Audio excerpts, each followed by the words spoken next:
जो कारोबार है आपका, जो आप ब्यूटी इंडस्ट्री से हैं, सैलून इंडस्ट्री से हैं, इंडस्ट्री स्पेसिफिक आप क्या चैलेंजेस देख रहे हैं, क्या दिक्कतें आ रही हैं आपको? प्री कोविड और पोस्ट कोविड आप क्या डिफरेंस देख रहे हैं? डेफिनेटली पोस्ट कोविड के बाद लोग हाइजीनिक की तरफ ज़्यादा जा रहे हैं, तो हमें अपना जो सैलून है या ब्यूटी इंडस्ट्री को और अपने आप को कोविड के नॉर्म्स के हिसाब से, उसके नॉर्म्स के हाइजीन के हिसाब से और अपने आप को बेटर प्रिपेयर करना पड़ रहा है।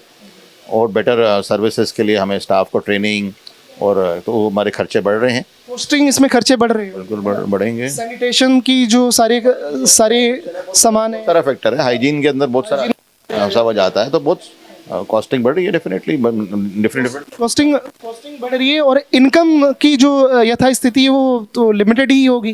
तो अभी जैसे सबकी ज़रूरत है, सबके साथ ही है, कोई हमारा अलग से तो इस इंडस्ट्री का अलग नहीं करेगी, बट डेफिनेटली देयर इज़ अ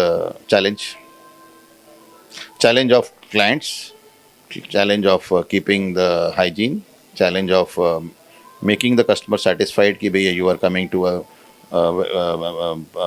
मतलब आपका कोविड के नॉर्म्स जो हैं पूरे हमारे यहाँ आप लोग पूरे कर रहे हैं, मतलब अपना बेस्ट प्रैक्टिसेस में आप उसको फुलफिल पूरा 101% करने की कोशिश कर रहे हैं। अब सर, जैसे आपके पास कोई भी आपका क्लाइंट आता है, क्योंकि आप सर्विस सेक्टर में हैं, तो सबसे पहली उनकी डिमांड क्या होती है आपसे, क्या एक्सपेक्टेशन वो करते हैं और आपको वो पूरा करना पड़ता है सबसे पहले? अगर क्लाइंट आया आपके पास, क्लाइंट अगर आएगा तो डेफिनेटली उसको यही सबसे पहले कन्विंस करना पड़ता है कि देखिए हमारे यहाँ जो हाइजीन है और हमारी जो सर्विसेज के जो वो हैं, they are very very fully Covid protected and will give you everything is sanitized, every person is having his Covid injections, सब कुछ कवर्ड है हमारा और हमने उसके सर्टिफिकेट्स हैं हमारे पास। सो उससे से सबसे पहली चीज़ उसी को सेटिस्फाई करना पड़ता है, so that he has a confidence to come inside. उसके बाद तो फिर सर्विस ही होती है, डेफिनेट से होती है। हो गई बात कि एक तरफ तो आप अपना जो सारा कोविड का जो प्रोटोकॉल है, जो सैनिटेशन है, हाइजीन है, वो सारा पूरा आप फुली मेंटेन कर भी रहे हैं और करना भी चाहिए, वो तो ज़रूरी भी है हेल्थ के लिए। अब सर हम बात कर ले, अगर यहाँ पे जो हमारे पूरे इंडिया में जो महंगाई चल रही है, पेट्रोल के दाम बढ़ने से, डीजल के दाम बढ़ने से, इन सब चीज़ों से आपकी ब्यूटी इंडस्ट्री पे क्या इफेक्ट आया है क्या? हाँ, प्राइसेस बढ़ रहे हैं, cost of the products have gone high and अब since it is just started after the war, फरवरी में जैसे वॉर शुरू हुई है, तो उसका इफेक्ट अब आना शुरू हो रहा है और अभी थोड़ा लंबा रहेगा जब तक इसका सोल्यूशन नहीं निकलेगा। तो cost of the products have gone high. तो ये जो यूक्रेन की जो वॉर की बात आप कर रहे हैं, तो उसका भी इफेक्ट यह आप लोगों के इंडस्ट्री पे, अब मैं अगर मैं आपके जो प्रोडक्ट ब्यूटी प्रोडक्ट है उसकी जो आप लोग यूज़ करते हैं मैक्सिमम प्रोडक्ट इंडिया में, उसकी मैन्युफैक्चरिंग है या वो फॉरेन से होकर के आती है, इस पर क्या कहना है? नहीं, हमारे सारे प्रोडक्ट्स जो हैं मेनली सारा यूरोप से आते हैं, पेरिस से आते हैं, तो डेफिनेटली ड्यूटी कॉस्ट वगैरह से फ़र्क तो पड़ ही रहा है। जब लॉजिस्टिक बढ़ेगा, पेट्रोल बढ़ेगा और फ्यूल बढ़ेगा, तो उसका इफेक्ट प्रोडक्ट महंगा होगा।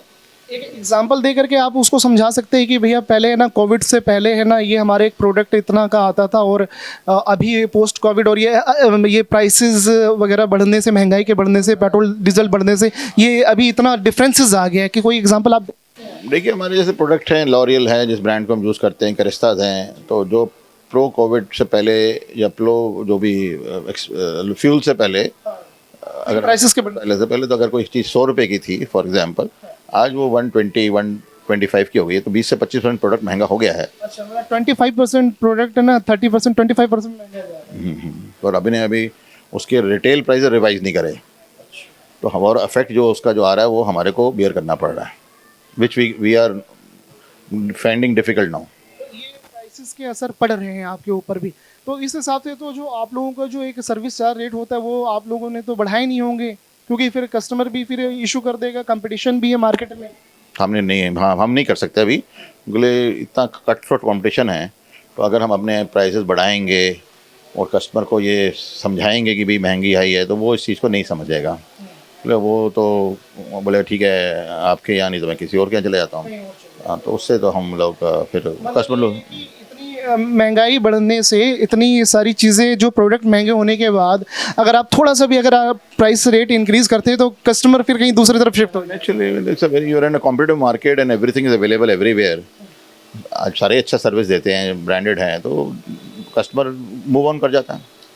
अच्छा, अभी अगर हम बात करें जैसे जीएसटी की कंप्लाइंसेस वगैरह हैं, अभी 2-3 दिन पहले जो जीएसटी पोर्टल है, कंपोजिशन डीलर बोला जाता है कि उनको दिक्कतें आ रही हैं, 50 रुपीज़ पर डे का उन पे पेनल्टी लग रहा है। जीएसटी का कुछ दिक्कत आप लोगों को भी फेस करना पड़ रहा है क्या? सर्विस इंडस्ट्री में 18% जीएसटी बहुत हाई है। तो आज salon industry is like a need.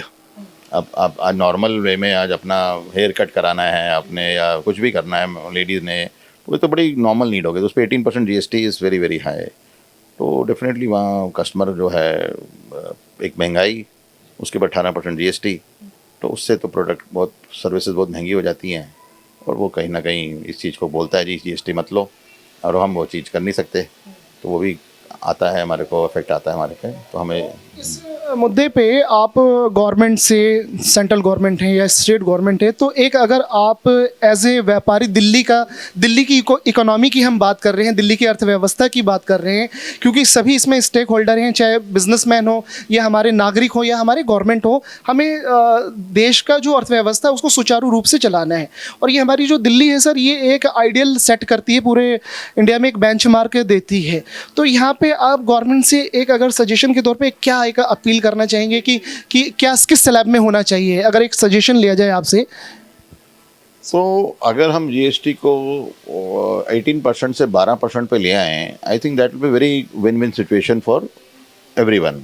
उससे 12% 12%, आई थिंक, मैं ये नहीं कहता जीएसटी बिल्कुल अबॉलिश होनी चाहिए, बिकॉज जीएसटी होगी तो गवर्नमेंट के डेवलपमेंट होगी, डेवलपमेंट वर्क बिल्कुल होगा वो, तो because it's a very important factor for the development of the country, state, city.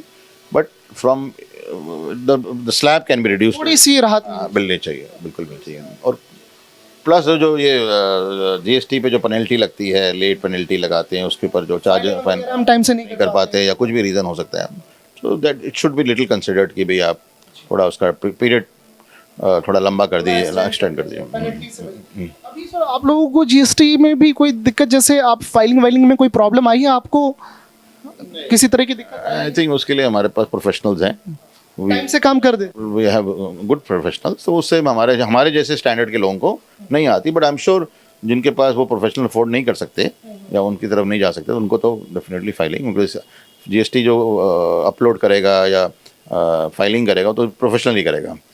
कभी ऐसा हुआ है सर कि जो आपके प्रोफेशनल्स हैं, जैसे हम बात कर लें सीए की बात कर लेते हैं, तो कभी अगर उन्होंने आपको टाइमली अगर इन्फॉर्मेशन नहीं दी कि फाइलिंग की डेट ये थी, या एक हफ्ते पहले नहीं बताया, आपको लास्ट टाइम पे 2 दिन पहले या 1 दिन पहले बताते, तो कभी इस तरह की प्रॉब्लम आई है? शुरू में आई थी जब जीएसटी स्टार्ट हुई थी, तो that was a teething problem when everybody was learning the GST what you call way. तो आफ्टर वैट जीएसटी में जब है, तो अब I think things are sorted out, everybody is tune to the dates, everything, I don't see now. But again from industry, salon industry, the 18% is high.